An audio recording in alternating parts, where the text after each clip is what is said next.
Mga boys, kaway-kaway naman dyan, walang iwanan. Welcome sa Pinataka Cooking Style. Magluluto tayo ngayon mga boss ng pansit gisado. Painitin si kawali, wag mo nang pakapihin. Baka mainip, magpainit ka rin. Palabasin ng mantika ng karne, pampakintab sa buhay. Lagyan ng konting asin at paminta, pampalasa ng tagumpay. Pasok na si bawang, bantay ng mga multo. Kasunod si Bombay para sa iyak mong totoo.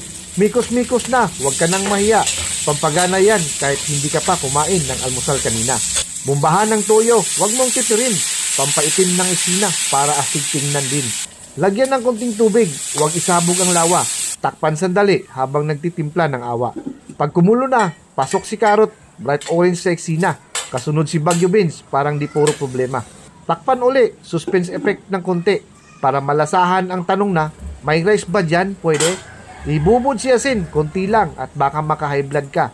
Bitsin para sa tanong mong, bakit ang sarap? Ayan ang sagot, magic sarap na. Para opisyal na ang lasa, timpla ng langit sa bawat kutsara.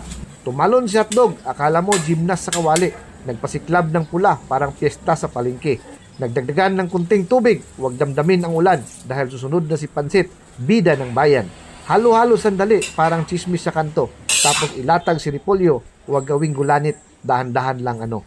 Ilagay ang atsal na makulay, kasunod si sibuyas dahon, pangtuktok ng buhay. At siyempre, huwag kalimutan ang pogo. Ay itlog pala. Sa sobrang saya mo, ayan na, tikman nyo na. Huwag na kayong mahiya. Pansit gisado na pinataka, sarap ng buhay na may gana.